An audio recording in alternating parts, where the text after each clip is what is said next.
Se cumplieron los primeros 45 días desde que se realizó el convenio entre México y Estados Unidos en materia migratoria y estaba planteado que a los 45 días habría una primera evaluación y después a los 90 días. Bueno, el día de ayer estuvo aquí Mike Pompeo, se entrevistó con nuestro secretario de Relaciones, Marcelo Ebrard, para hacer esa evaluación. ¿Qué podemos decir de eso? Pues en primer lugar lo que habíamos dicho desde antes, que la evaluación no tenía una métrica específica, es decir, en el convenio no se tenía los elementos fijos o acordados entre ambas partes de ver pues, cómo se iba a evaluar si estábamos cumpliendo o no. Esto es una evaluación que en realidad es muy arbitraria por parte de Estados Unidos, porque igual pueden decir con cualquier número, oigan, no, es insuficiente, o van bien. Ese fue el caso, dicen que vamos bien, se redujo, y creo que es una cifra importante, cerca del 35% la inmigración, el paso de inmigrantes centroamericanos de México a Estados Unidos. Quiere decir que hasta ahora las medidas tomadas en estos días están siendo eficaces. De todas maneras, el planteamiento aquí es, ¿qué va a pasar más adelante? Es decir, en cualquier momento los Estados Unidos pueden cambiar su criterio, pueden lo que ahora les pareció más o menos bien, les podría parecer eventualmente que no está tan bien. A final de cuentas, también lo que hemos dicho aquí es el criterio que puede estar pesando en Estados Unidos para evaluarnos de una manera u otra, exigirnos más condiciones o menos condiciones en materia migratoria, pues es como le vaya a Donald Trump en la campaña, que en algún momento puede, si le está yendo mal, decir nos volvemos a ir contra México porque esa ha sido una bandera muy eficaz. Entonces el problema es que aunque ahorita nos están diciendo, miren, van bien, se supone que en los próximos 45 días vendría una baja todavía más sensible en la inmigración, pero estamos sujetos a un criterio arbitrario por parte de Estados Unidos que puede ser utilizado en función de su campaña electoral, la de Trump, desde luego. Yo creo que tienes razón. La única métrica, porque en efecto en el acuerdo no hay métrica alguna, la única métrica es la conveniencia política de Donald Trump. Él dirá si estamos cumpliendo, en su cabeza seguramente estén los criterios políticos, y a mí esto desgraciadamente o tristemente me recuerda cuando todavía existía, pues creo que hasta los años 80, pero tú me corriges, Leonardo, la certificación de que éramos, sí, ¿no? La certificación que daba Estados Unidos a los distintos países, incluido México, en relación a si se estaban haciendo las cosas pertinentes, adecuadas respecto a las drogas. Entonces, ahora volvemos a ser un país certificable por Estados Unidos, que choca mucho con, en principio, con el nacionalismo que caracteriza al gobierno de Andrés Manuel López Obrador y, bueno, pues con la tradición de México de quererse separar, cuando menos discursivamente, que no en los hechos, de la política norteamericana. De forma tal que hoy también estamos sujetos a la bendición del vecino del norte. Del lado positivo, sí quisiera decir que estuvo más sobre la mesa algo que muchos habíamos venido reclamando, sobre todo los expertos, que es el tema de las armas. Se reconoce que hay un tema muy problemático. Hoy en la mañana Marcelo Ebrard informa un incremento grave en las armas y nos dice que no sé qué porcentaje, no lo recuerdo, de crímenes se cometen con, el ejército lo dice de hecho, con armas que provienen de Estados Unidos. Yo creo que eso es de celebrar, y si la Secretaría de Relaciones o el presidente López Obrador puede meter este tema en la agenda pública, será beneficioso para México. Yo sigo sin ver cómo se va a resolver esto. Bueno, en primer lugar, constatar que la dimensión internacional de este gobierno es tan extraordinariamente limitada que entregarle cuentas al gobierno de Estados Unidos no parece un tema político relevante. O sea, solo imaginar en los 80, cuando decían que nos sometíamos al mandato del FMI y decían que estaban perdiendo soberanía, o tú citabas el caso de la certificación, decían, es increíble. Pues ahora lo que tuvimos fue un acto de certificación de Pompeo, o sea, vino, puso la palomita, dijo en 45 días nos vemos, sin que tengamos, como decía Crespo, claro qué es lo que vamos a pedir. Se metió el tema de las armas, como lo sugirió Sergio Aguayo en este espacio, desde hace 45 días también, y por supuesto Paoli, y lo han planteado varios. Está el asunto de el dinero del Chapo, se supone que van a hacer una comisión binacional para eso, pero no tenemos claro en 45 días qué es lo que va a ocurrir. O sea, Estados Unidos puede decir, México ahora hace, como lo ha leído la prensa internacional, internacional. Basta ver el país de hoy que circula en México. Es México sede en absolutamente todo, y para todo efecto práctico, el muro lo constituimos nosotros, y eso, para sorpresa mía, no es un tema que inquiete, salvo a Porfirio Muñoz Ledo en las filas de la mayoría, que con gran interés escribe textos diciendo, a ver, señores, hace unos días el Parlamento Europeo se mostraba sorprendido y ni siquiera fue objeto de discusión en la mayoría, que lo consideran normal. Pero por otro lado, por la inexistencia de una oposición que le diga al gobierno, oiga, ¿cómo que usted le rinde más cuentas a Pompeo y viene y certifica, y aquí pues se supone que somos una república soberana? Pero me lo explico, como decía en el inicio, porque la dimensión internacional da igual que sea el canciller de la República el que vaya e interactúe con Bukele en El Salvador y no lo haga el presidente, igual que lo hizo en el G20. Okay. Claramente el jefe del Estado ha dicho, este tema no es relevante para mí, es un tema secundario, aunque me parece a mí que el tema de la soberanía pues es un asunto indelegable del presidente de la República, y lo puede, en este caso, le puede pedir a Marcelo que lo administre, pero pues estamos abiertos. En 45 días puede ocurrir absolutamente lo que diga Trump. Yo quisiera puntualizar un poco esto de las armas, porque entre nosotros había habido alguna aclaración en el sentido, no cuando aparecíamos en pantalla, sino en la conversación que hacemos entre bloque y bloque, de que este era un asunto que Estados Unidos no podía prohibir porque tiene una disposición constitucional que autoriza a la compra y venta de armas, etcétera. Pero lo que me gustó de esta reunión, ya que ustedes han hablado de los asuntos negativos, es que se establece una comisión binacional, bilateral, para vigilar conjuntamente la entrada ilegal de armas de Estados Unidos a México, la entrada de armas a México proveniente de los Estados Unidos. Esto es lo que me parece, porque es algo muy correcto, es una relación bilateral muy importante que tiene problemas muy serios. Uno de los más serios es el de el tráfico de armas que viene ilegalmente a México. ¿Quién comete la ilegalidad? Pues es un asunto que habría que ver. ¿Cuál aduana es más porosa que la otra, etcétera? Pero si hay una vigilancia bilateral, se está sosteniendo una posición que creo que es bastante ortodoxa. También me gustó, aunque menos, yo hubiera preferido que todos los bienes que se encontraran, sobre todo si están en México, del Chapo, pues quedaran en México. Pero se estableció una comisión también bilateral para ver cómo se reparten los bienes que se le detecten al Chapo. Y es cierto, a Estados Unidos el narcotráfico capitaneado por el Chapo le causó problemas de distinto tipo, de salud, etcétera, ¿no? De delincuencia.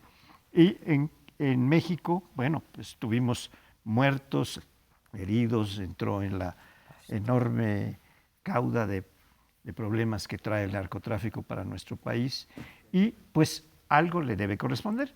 Esperemos que sea una distribución equitativa, si es que va a haber. Yo creo que desde luego que es de celebrar el hecho de que el asunto de las armas se ponga en la agenda bilateral, se platique, porque por mucho tiempo simplemente ha quedado fuera. La respuesta de Estados Unidos ha sido tradicionalmente, pues es un problema casi prácticamente interno, que a ustedes les afecte o no, bueno, pues ni modo, pero es un asunto interno. Entonces, por lo menos el que se tome en cuenta, decir, bueno, vamos a platicarlo, y ojalá que de ahí salgan disposiciones para limitar ese tráfico de las armas a México, porque incluso cuando Calderón metió el tema, ¿no?, para combatir el narcotráfico, decía, sí, pero ustedes también tienen que modificar las leyes o mantener una ley que había habido ahí de restricción, es decir, la venta de ciertas armas a México, pues no lo tomaron en cuenta. Pero, por otro lado, otra vez el lado más cuestionable es que efectivamente se revive lo que dijo Leonardo, lo que tú dijiste, la certificación. Antes era de drogas, y un avance que habíamos tenido con el gobierno de Fox es que se dejó de lado la certificación, que era algo que se veía pues, muy humillante, que se certificara cada determinado tiempo si estábamos haciendo lo correcto o no, a nosotros y a otros países latinoamericanos. Y eso quedó fuera con el gobierno de Fox.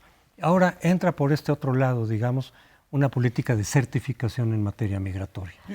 Yo pregunto nada más, ¿qué lograron aparte de la declaración? Igual que en la primera, hace 45 días, dijeron, mostraron cierto interés por el tema del desarrollo en América Central. Yo vi una declaración de principios, no vi un equipo que vaya a trabajar, ni una legislación, y creo que nos quita, o digamos, perdemos de vista el foco del problema, que es México está conteniendo, cambió su política migratoria para cumplir con una orden literalmente de Donald Trump. Es el asunto, digo, lo demás no lo descalifico, pero me parece que es un complemento bastante menor, ¿no? Y insistir en lo que decías, la soberanía es algo indelegable por parte del presidente. Ahora, es sorprendente, por un lado nos dan esta cifra, como nos dan todas las mañaneras alguna cifra, donde se bajó o se redujo 36%, ¿no? ¿La podemos comprobar cómo venía? No Sí, sé si es comprobable o no esa cifra. Y en materia, lo que no sé si es honorable decir, bueno, estoy deteniendo a la estoy gente, deteniendo, regresándola. cuando lo que he pedido es que no detengan a los míos allá, ¿no? Y no los detengan de esa manera. Ahora, más allá de que sea comprobable la cifra, lo cierto es que el problema migratorio, y más si estamos conteniendo, lo seguimos teniendo. Es un problema ya de política interna. Hubo un reconocimiento, así abre hoy la mañanera. Incluso Marcelo Ebrard diciendo, pues no estábamos preparadas para este flujo migratorio que está llegando a este país. Y entonces estamos asumiendo un problema que en principio, digamos, no era nuestro, lo estamos haciendo y se vuelve no solamente de política exterior, sino fundamentalmente de política interna. ¿Qué vamos a hacer? Además con la ola xenofóbica o xenofóbica que se está levantando, en donde se invierten, según los encuestadores, cuáles son las percepciones de los mexicanos sobre los migrantes. ¿No?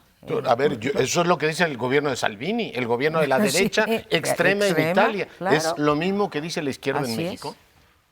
Bueno, Lo mismo. creo Sí, lo que mismo. también se Lo trató, mismo. aunque no fue divulgado por Marcelo Ebrard, sino después por SEADE, el subsecretario, el asunto del TEMEC, porque hay aparentemente un planteamiento de los Estados Unidos de que habría que revisar los términos en que fue aprobado el TEMEC.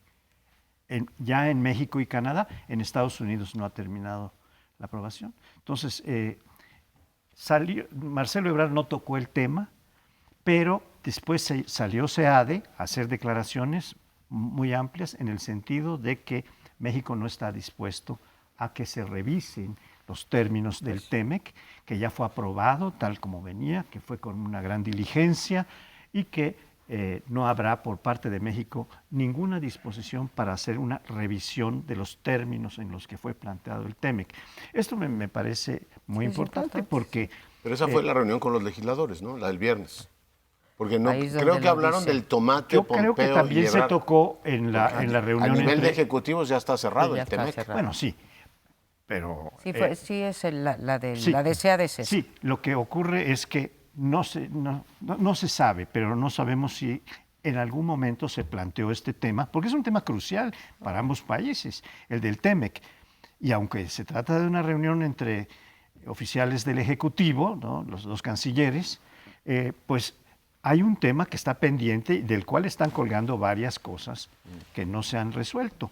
Entonces yo creo que se pudo haber tratado, aunque Marcelo Ebrard no salió a decir nada, el que salió a decirlo es efectivamente SEADE, Que estuvo reunido antes. en función... Es bueno que se reúnan cancilleres, ¿no? Que el Sí, diálogo haya vuelto claro. ya no con el yerno, sino el canciller con el Sí, canciller. son los más formales. Eso diría que es lo más positivo de esto.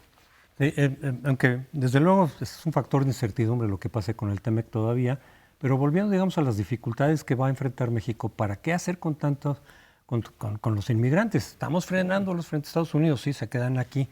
Y desde luego que las encuestas reflejan que una gran cantidad de gente rechaza eso. Pero viene también lo que pasó los días anteriores de decisión de Estados Unidos, de decir, quienes entren por México de los centroamericanos ya no podrá pedir el asilo. Y entonces, ¿qué pasa?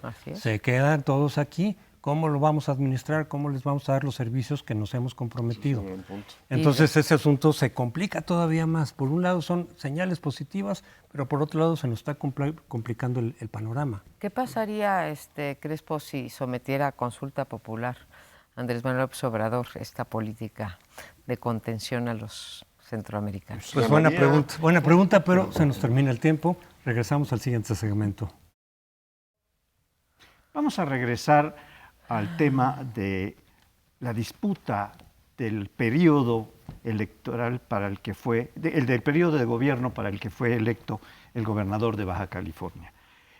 Vamos a regresar porque ya lo tratamos en otro programa anterior, pero han surgido nuevas posiciones, nuevos posicionamientos, nuevas ideas al respecto de su impugnación, de la impugnación de esta decisión, que hace un Congreso que está de salida, en donde Morena, que es el partido triunfador en la elección de gobernador, y también porque arrasó también en materia de parlamento, de Congreso local, pero la decisión fue tomada por el viejo Congreso que está la legislatura que está concluyendo, donde Morena tenía solo tres diputados. De tal manera que es una decisión que está tomada fundamentalmente con los votos del PRI y del PAN, con las curules del PRI y del PAN.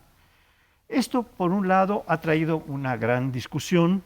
Hubo quien planteó la desaparición de poderes, lo cual es imposible porque los poderes desaparecen cuando se han constituido y cuando se han constituido y han empezado a ejercerse. Y entonces se dice, no hay poderes. Está viendo, el Senado tiene esta posibilidad de decir cuándo ha desaparecido un poder del Estado.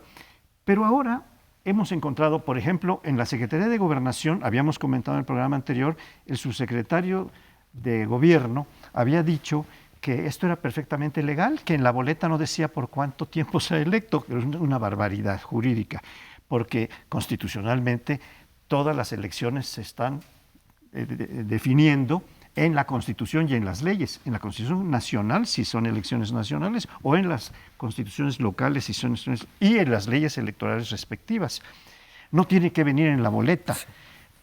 Después salió, y este es uno de los datos recientes, la secretaria de Gobernación, que acaba de retirarse hace pocos meses de ser ministra de la Suprema Corte de Justicia, para decir que desde su punto de vista como exministra de la Suprema Corte es que ese fue un acto inconstitucional, pero que como secretaria de Gobernación tenía que guardar una posición de prudencia y no se iba a pronunciar, que dejaba a las instancias que están responsables del tema. Ahora, yo creo que es muy difícil o imposible quitarse una gorra y ponerse otra para hacer declaraciones. Cuando se es titular de un poder, como es el Poder Ejecutivo, el ministro del Interior nada menos, que es el que tiene trato con las entidades, pues por supuesto que no se puede cambiar la gorra. Y no puede decir, ahora estoy hablando en términos personales. No, pues eso hágalo después, cuando usted termine. Ahorita está usted como secretaria de Gobernación y en esa calidad se le está entrevistando. Ha sido escandaloso para mí. O sea, y se lo pregunté directamente, perdón que me autocite, que es horrible, pero se lo pregunté directamente a Olga Sánchez Cordero, diciendo, a ver, ¿cómo es posible que no diga la secretaria de Gobernación que esto es una barbaridad? Y me dijo, no, es que hay que mantener los equilibrios republicanos. Mi sorpresa viene, me parece perfecto que diga eso una secretaria de Gobernación, pero cuando tienes un presidente que arremete contra la Suprema Corte, los órganos autónomos, le ordena al fiscal general hasta quién debe ser su abogado, resulta que ahí sí son escrupulosos en el tema de las formas con Baja California. Sorpresa en ambos casos. Le pregunto, perdón por volverme a citar, pero es que estoy atónito de ver lo que ocurre en este país, al secretario general de Gobierno, el muy conocido por todos, Amador Rodríguez Lozano, que recuerda al PRI y al Verde de otra época, ahora viene de la mano de la 4T, diciendo, no, es que la secretaria de Gobernación no entiende. Y no entiende la secretaria, eso dijo, no entiende. Y tampoco entiende la Comisión Permanente, y todos los partidos les dijeron eso, porque el tema es un asunto de soberanía baja californiana. Yo creía, Paoli, que ya había oído todo en mi vida, pero se ve que todavía me queda mucho por oír, y esto me resulta escandaloso. Me da enorme gusto verte indignado. Yo estoy igual que tú, indignada y todavía realmente no sé qué es lo que va a ocurrir. Tengo así como la esperanza de que si esto llega a la Suprema Corte de Justicia vaya para atrás, porque en efecto hay 3, cuando menos, sentencias en donde en otras ocasiones, recuerdo ahorita una, la de Chiapas, que quisieron alargar los periodos de los legisladores y de los ayuntamientos, y la Suprema Corte de Justicia dijo que eso era simplemente inconstitucional. Celebro que la Comisión Permanente haya dicho también en un largo escrito que es inconstitucional, citando a partir del artículo 41, pero después varios otros, en donde demuestra de manera patente que esto es una violación flagrante a la Constitución. Con todo, aparentemente, pues sigue, y a mí lo que me sorprende, por un lado, son las contradicciones entre los integrantes del gobierno, que, como tú dices, a la menor provocación descalifican a todas las instituciones de este país, y en este caso han decidido mantener un imprudente, desde mi punto de vista, un imprudente silencio. Y a Andrés Manuel López Obrador se le ha preguntado varias veces, y varias veces en la mañanera ha dicho: eso no me corresponde a mí. Mi opinión es sí le corresponde al titular del Ejecutivo, aunque fuese, si no por responsabilidad política o por vocación democrática, le corresponde porque él tiene la facultad para interponer una acción de inconstitucionalidad a través de su consejero jurídico contra leyes como esta que acaba de pasar. Ojalá y este atropello a la democracia no siga ocurriendo. Bueno, pero, yo creo no que se consuma. perdón, tú vas, Sí, perdón, disculpa. Precisamente por eso surgió un poco la duda de decir, ¿cómo se le ocurre al gobernador y a la gente de Baja California llevar a cabo esta intentona? Sí, por muchos puntos de vista claramente va a fracasar, eso es lo que suponemos, se lo va a echar abajo la Corte porque es inconstitucional. Entonces viene la sospecha natural de decir, igual y tiene el aval de arriba, así sea como para ver qué está pasando, como una prueba, a ver cuál es la reacción de la opinión pública. Es de la sospecha, y la forma de disipar completamente esa sospecha de que pudiera haber un aval desde arriba, tanto más cuando Jacob Polemski, como presidenta del partido oficial a nivel nacional, le da el espaldarazo al Congreso. La forma de disipar esa duda era una condena contundente de parte del Ejecutivo. No vino de parte de López Obrador, que más bien evadió también con un argumento de decir, yo no me meto, me meteré en todo lo demás, pero en esto no. Y entonces estábamos viendo qué pasaba en Gobernación. Si el propio subsecretario, aunque diga que a título personal, que de nueva cuenta eso no, a esos niveles decir, no, lo que tú digas, tú eres el subsecretario de Gobernación, le da el aval, porque él además estuvo involucrado, fue acusado por el líder del Congreso de Baja California, de el subsecretario Ricardo Peralta, haber intentado meses atrás soborno a los diputados de Baja California. Entonces él está involucrado en el tema y le da el aval desde la Subsecretaría de Gobernación. Y luego la posición de la secretaria de decir, mi postura personal es esta, pero a final de cuentas la postura institucional fue, respetamos lo que se haya pasado en Baja California. Yo quisiera solamente decir una cosa más. Si esto se echa para abajo en la Corte como suponemos, pero habría quizá alguna implicación legal de decir, ¿qué pasó ahí? ¿Hubo soborno? ¿No lo hubo? Si es que se puede demostrar o no. Y en caso de que no pasara nada, que no tenga una consecuencia política ni legal, el que sale ganando en este saldo es Morena, porque es probable que los diputados del PAN y del PRI, que dicen que van a ser expulsados por sus respectivos partidos, ya hay procesos en ese sentido, se los va a jalar Morena y va a terminar controlando un Congreso en el cual tenía 3 de 25 diputados en efecto. Ahora ya tiene la mayoría. Y entonces ahora ya tiene la mayoría, saldrá ganando Morena con este lance. Sí. Perdóname, no me había dado cuenta que ibas a intervenir, José Antonio. Yo quisiera decir dos cosas alrededor de esto, en torno de esta discusión. Primero, que ya existen una serie de iniciativas de impugnación legales. Va a ser una iniciativa de plantear por parte de los diputados, porque esto lo habíamos discutido y tú nos decías, María Amparo, con razón, que no tiene un tercio la oposición, pero ahora resulta que hay una cantidad enorme de diputados. En senadores sí.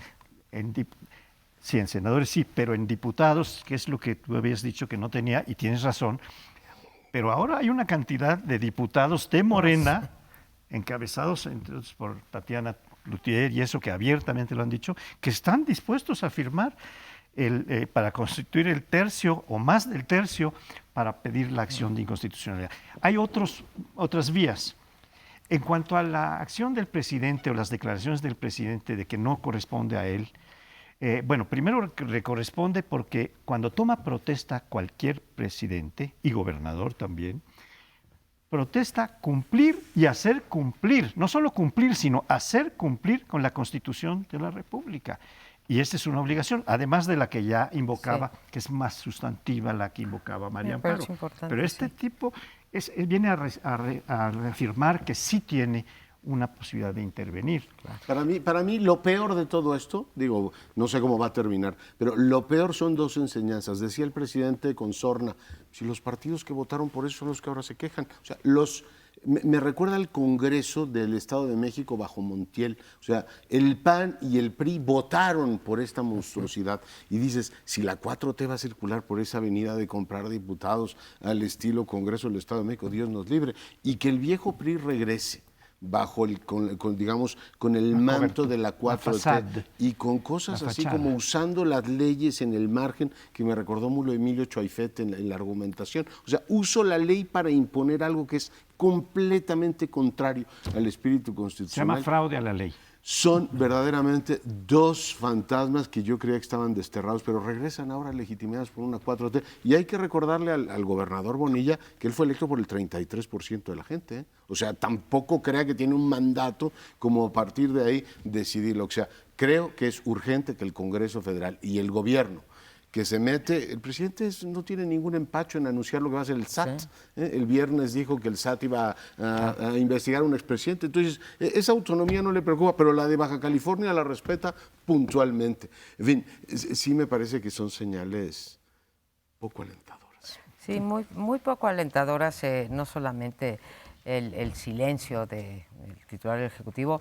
No se le pide que pues, él decida, él no tiene la facultad de decidir, esa es la facultad la facultad la tiene el tribunal, pero sí tiene la obligación de definirse puntualmente con respecto a una característica esencial de la democracia, que es que se respete el voto en los términos en que se va a dar, ¿no? Y los términos en los que se iba a dar son por 2 años. Argumentos como, ya ni siquiera leguleyos, como los de Jade Kolpolensky, diciendo la gente está cansada de votar y es un desperdicio de recursos ir otra vez a las urnas a menos de 2 años. Realmente, dice, y estamos callados, tenemos que decir. Sí. No, efectivamente, ya lo de Jade Kolpolensky llegó rayando en el absurdo más bárbaro, ¿no? Pero eso lo habíamos comentado en el programa anterior, ahora lo reiteramos. Vale la pena reiterar. Ahora que está en juego la jefatura de Morena, el liderazgo de Morena, pues vamos a despedirnos haciendo una crítica a la actual presidenta de Morena. Bueno, en este bloque les propongo que echemos un vistazo a lo que ha ocurrido en la Ciudad de México. Por un lado, tuvimos el día de ayer un corte de caja, informe por parte de Claudia Sheinbaum a los 200 días de estar en funciones. Y bueno, la pregunta que se hace la oposición es si es un acto de proselitismo político o es un acto de rendición de cuentas. Yo creo que igual que lo hizo el presidente, pues son formas innovadoras de estar cerca de la sociedad, dar datos para discutir lo que ocurre en la ciudad, pero la oposición tiene un punto, ¿no? Hay una, digamos, situación ahí como de ventaja, en este caso, al plantear el asunto como un informe de gobierno. El segundo punto es qué está ocurriendo en la Ciudad de México. Yo creo que hay dos cosas muy llamativas. Por un lado, pues tenemos una casi réplica, calca del programa del gobierno federal en el plano local, este tema de la austeridad, que sigue contrastando que se hable tanto de austeridad en la capital de la República cuando el Congreso de la Ciudad de México cuesta 1.700 millones de pesos, es el más caro de todos los congresos del país y no parece que ese tema genere demasiada controversia en la propia capital, es decir, en qué nos gastamos los recursos. Y lo segundo, para mí tremendamente llamativo, es que nuevamente la jefa de gobierno habló de las herencias que ha recibido. Hay que recordar que es el mismo partido, con con algunas variantes, obviamente el PRD a Morena, cambió, pero buena parte de los cuadros, delegados, presidente de la Asamblea Legislativa pertenecían al PRD y ahora forman parte de Morena. Básicamente son las mismas personas con un cambio de partido. Y hay esta acusación constante de que les dejaron un desorden en la Procuraduría, un desorden en el ámbito de seguridad pública. No les hago el cuento largo, para mí es llamativo que la jefa de gobierno que tiene mando sobre la policía, que tiene el mando de la policía más numeroso del país, tiene más policías bajo su mando que el presidente, requiera del apoyo, del auxilio de la Guardia Nacional. Yo eso tiendo a interpretarlo como un fracaso político, pero ustedes tendrán otras opiniones. Pues de ese fracaso hablan las encuestas, a pesar de que Claudia Sheinbaum es del partido del presidente, pues no se pasa, no se transmina la popularidad del presidente, que sigue siendo muy alta. La de Claudia Sheinbaum ha caído en picada, y creo que el 53 ¿no? Contra, en el peor de los casos de López Obrador, en 64, ¿no? En el peor de los casos. Entonces, se parecen todos, salvo en la popularidad, para desgracia de la propia jefa de gobierno, y es que sí creo que no tiene personalidad propia el gobierno de la Ciudad de México. Es una calca en forma y contenido del gobierno federal, del gobierno de la República, pero claro, cuando cambias al personaje, ¿sí? Se te cambia también la forma y el fondo. ¿Por qué digo que es una copia? Pues se da también un informe a destiempo, digamos, o fuera de los usos y costumbres de la política mexicana. No hay una mañanera, pero hay una comunicación constante con los ciudadanos. La política en términos de seguridad es la misma que se tiene en el caso de la Federación, y así me podría ir caso por caso. La austeridad que se ha impuesto también es la misma, y los resultados, pues desgraciadamente, también son los mismos, ¿sí? De la misma manera que López Obrador no ha podido contener la violencia, y creo que es demasiado pronto para pedirla, en el caso de la Ciudad de México, pues todavía es mucho peor.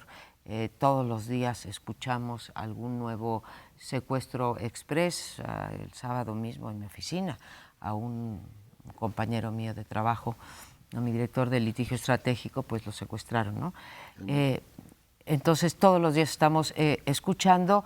El crecimiento tampoco ha dado rendimientos, los problemas de población, de agua, etcétera, tampoco. Entonces creo que fue prematuro, pensando pragmáticamente, incluso como Claudia Sheinbaum, yo hubiese pospuesto un poco el informe para ver si podía dar unos pocos mejores resultados, ¿no?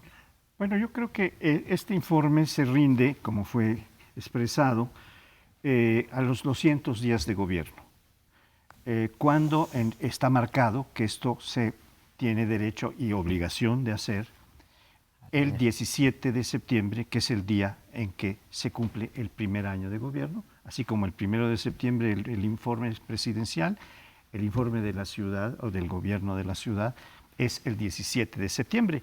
No está tan lejos.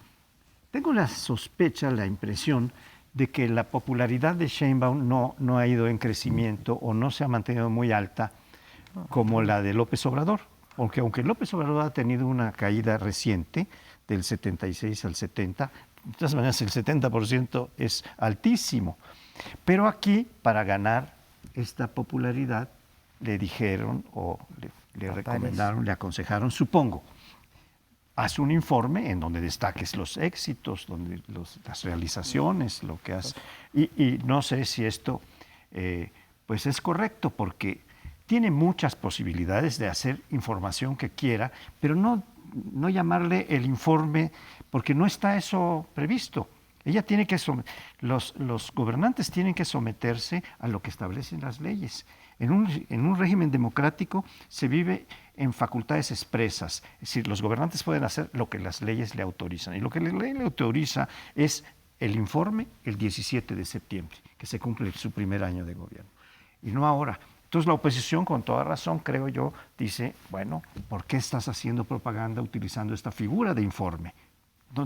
Podría hacerlo de cualquier manera. ¿Para qué toma la figura de informe? Eso es la que yo me cuestionaría. Sí, seguramente vamos a tener 2 informes al año, tanto de la presidencia como de que la capital, y a lo mejor en otros estados gobernados por Morena siguen esa pauta. Pero en todo caso, este recurso de decir, me están entregando una cosa totalmente desastrosa, que funciona muy bien hasta ahora en el gobierno federal, porque a nivel federal quien gobernó fue PRI y PAN.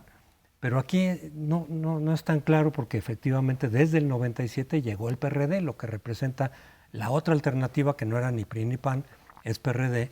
Y por eso cuando Morena surgió a la vida ya legal en 2015 y ganó algunas posiciones aquí en la capital, muchos analistas preguntaban y decían, bueno, vamos a ver cómo gobierna Morena, un nuevo partido. Bueno, pues son los mismos.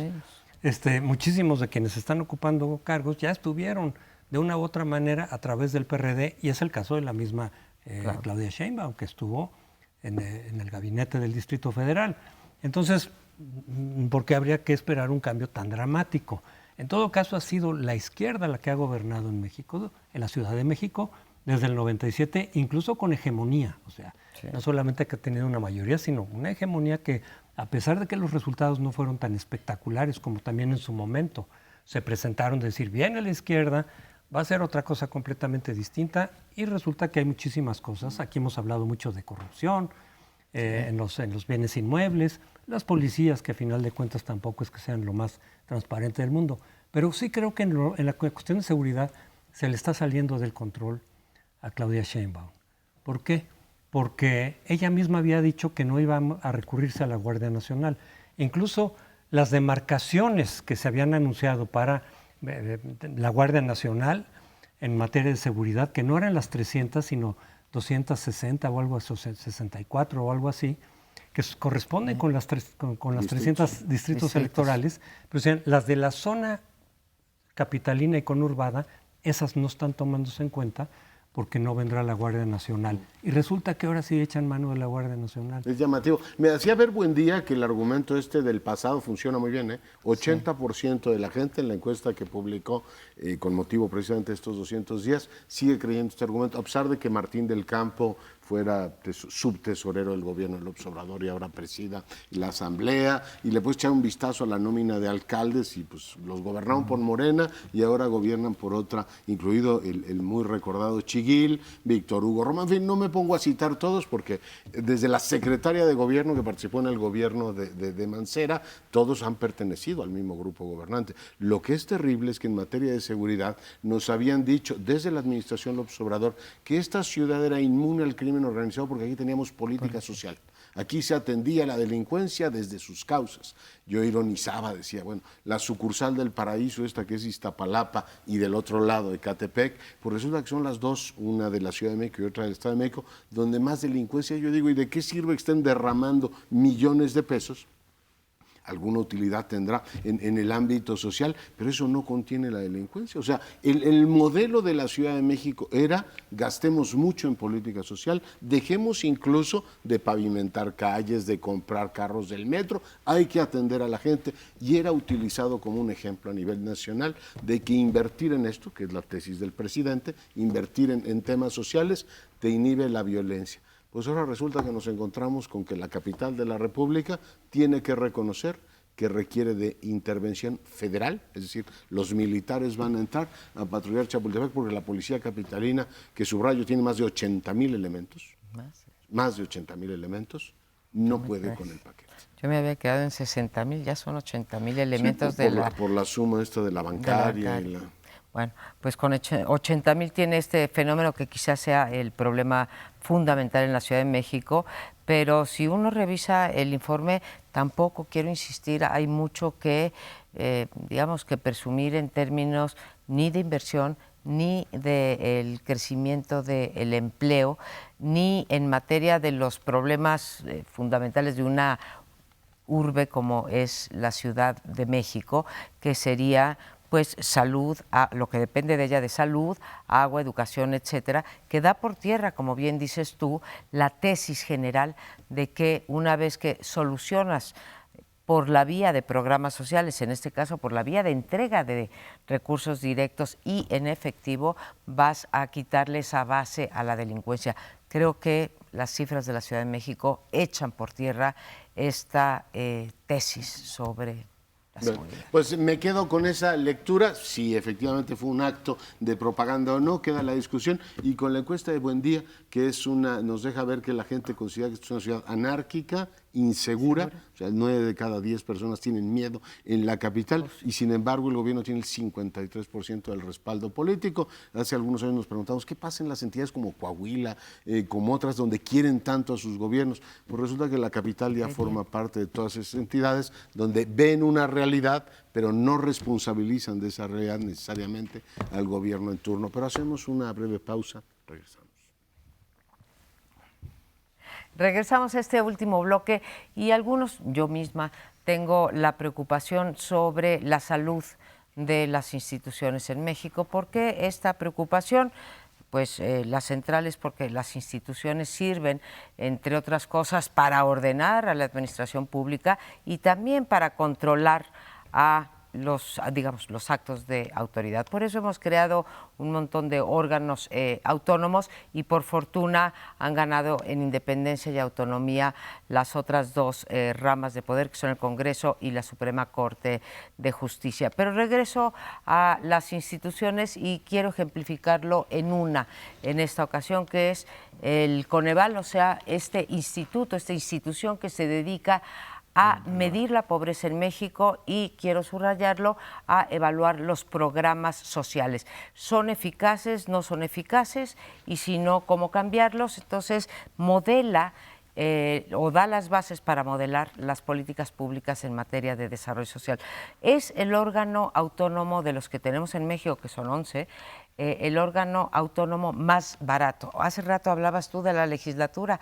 Bueno, cuesta menos de la mitad que la legislatura de el DF, ¿no? Es el más chiquito de todos y el más barato de todos. Y ahora resulta que no solamente le recetaron inicialmente con la austeridad republicana un 20% de recorte, sino que vienen sucesivos recortes y sobre todo le quitan más del 50% de la partida que tiene para hacer estudios e investigaciones, que está en la naturaleza de la institución misma. Creo que esto revela dos cosas que quiero decir. Por un lado, esta idea que la austeridad republicana se hace con machete, no se hace atendiendo las necesidades de cada una y la valía de cada una de las instituciones. En el caso de Coneval, el 63% son plazas eventuales, y han amenazado al Coneval que si no corre a los eventuales, que si no corre el 20% de los de estructura, no le pagan a sus eventuales. Válgame el señor. Y la segunda es que casualmente es quien tiene que evaluar a los programas sociales.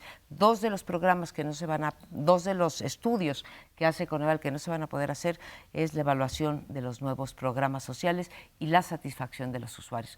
De ese tamaño está siendo la desinstitucionalización por el lado presupuestal, que te apergollan. Yo creo que esta cuestión de los recortes tiene dos objetivos básicos. Uno, obtener recursos justamente para los programas sociales o para, por ejemplo, la deuda de Pemex, en fin, para los proyectos, los grandes proyectos que tiene López Obrador. Pero yo creo que también ha sido utilizada o está siendo utilizada para mermar y debilitar a aquellas instituciones que pueden molestar, que pueden generar objeciones, digamos, a lo que está haciendo el gobierno. Que lo hemos visto a veces con recortes y a veces simplemente de manera declarativa de descalificación con la Comisión Nacional de Derechos Humanos, lo hemos visto aquí, con el INE, pero con CONACYT también hay algunos recortes que pueda tener una cierta información, digamos los famosos otros datos que contradigan a los datos que maneja López Obrador o que simplemente digan, no, las cosas no están tan bien.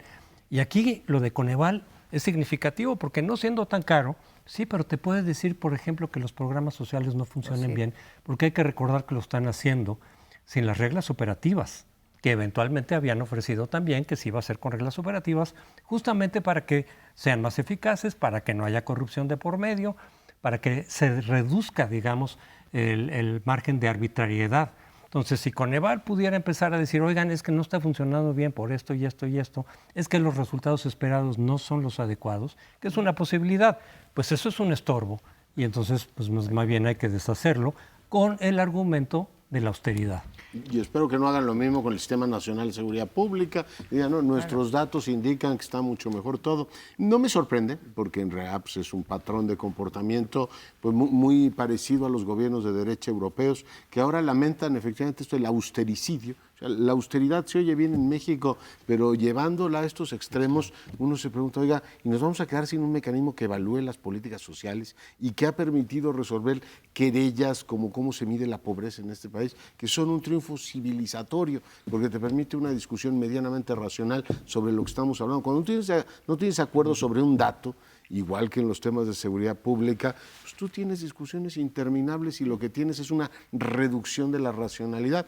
Y a mí me queda claro que este gobierno se va a evaluar a sí mismo, igual que se evalúa en la economía y dice que todo va muy bien, y cuando los datos de la economía tampoco van muy bien, dice que va a escribir un manual de economía moral. Pero pues ahí están los presupuestos del Estado, estamos hablando de 6 billones de pesos, no es poco dinero, y hoy este gobierno puede prácticamente hacer lo que quiera.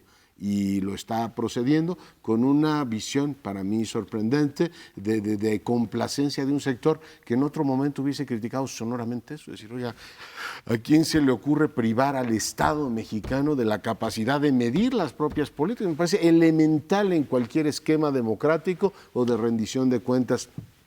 Un silencio casi cómplice. Por tanto, ahora lo podrán hacer, pero el empobrecimiento institucional no solamente te habla de un deterioro de de la calidad de la democracia, la forma de discutir el país se va a convertir en una especie de diálogo como los partidos de fútbol. No me importa cuál ha sido el desempeño de mi equipo, pensemos en las Chivas o en los Pumas, yo le sigo yendo a mi equipo. ¿Por qué? No me interesa lo que digan los datos, porque tampoco va a haber datos. Yo creo que aquí sí tenemos un desquiciamiento de la lógica misma de la conversación nacional, que también me resulta, hoy estoy muy sorprendido, ¿no? Preocupante. Bueno, bastante, casi atolondrado por eso, diría. yo quisiera reiterar mi coincidencia con Rolando Cordera, que ha dicho que está bien estar impulsando la austeridad, pero que hay que hacerlo con cuidado y hay que hacerlo en forma adecuada.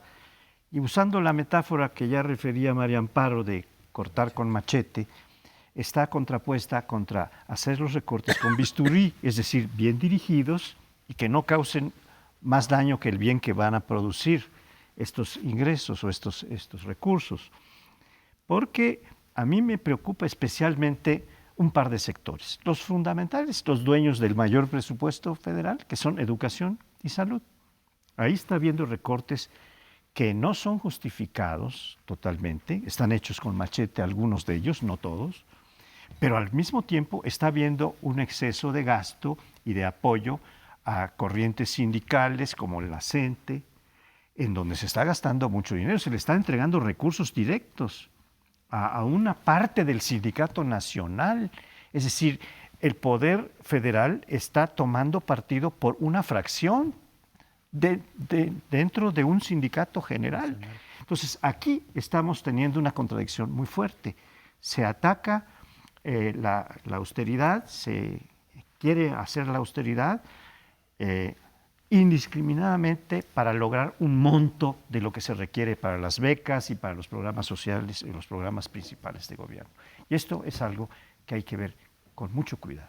Tiendo a coincidir con la posición también de José Antonio cuando dice, pues lo que no quiere son obstáculos. ¿Y por qué lo digo en relación a Coneval? A Coneval se le podrá acusar, quien quiera acusarlo, de muchas cosas, pero no se le puede acusar de haber callado como momias, frase del señor presidente, durante el sexenio de Peña Nieto.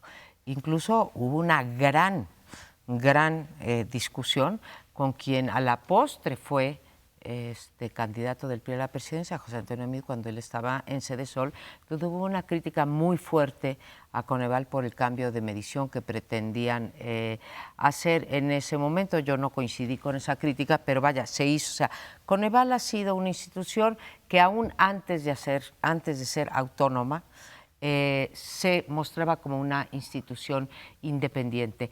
Y esta idea de destruir, o sea, con base al gran concepto de la gran transformación, yo diría, ¿quieres transformar a este país? No destruyas las instituciones reconstrúyelas, porque yo no digo que no hay nostalgia del pasado, ni que funcionaran maravillosamente bien. Muchas están gruesas, están gordas, hay que reformarlas, pero no destruirlas. Son instituciones que son pilares de la democracia. Es que en una concepción reformista sería mejorar las instituciones, quitar lo que está estorbando, limpiarlas de corrupción, castigar la corrupción y mejorar las instituciones. Pero aquí hay una percepción revolucionaria. Entonces, hay varias voces del obradorismo. Hoy mismo un artículo, por ejemplo, de Ricardo Monreal, en donde dice, señores, es que estamos transformando de raíz todo, tenemos que desbrozar primero. Sí. Incluso se ha utilizado la idea de que primero hay que romper con machete para luego meter el bisturí. Entonces esta idea de decir, destrozar todo lo del pasado porque estaba corrupto, estaba mal, y que de ahí surja la nueva sociedad dorada. Pues sí, pero hemos visto en la historia que muchas veces se quedan en la primera etapa, la de la destrucción. Tienen mucho trabajo, o sea, ¿por qué tienen que deshacer el Coneval? Pueden construir una fiscalía que funciona, pueden hacer que el órgano que administra las carreteras funcione, pueden mejorar hospitales, o sea, trabajo para transformar este país tienen para dar y regalar y para edificar nuevas instituciones. No veo por qué una edificada en el rigor o recortarle dinero al INEGI. Hoy sale publicado en Reforma que no han cumplido los, digamos, requerimientos de transparencia. O sea, trabajo hay mucho para transformar y regenerar este país. No veo por qué eso tenga que ser o tenga que pasar por destruir lo que hay. Bueno, pues nosotros haremos lo que podamos desde este foro libre de expresión y nos vemos el próximo lunes a la misma hora, a las 10 de la noche aquí en Canal 11.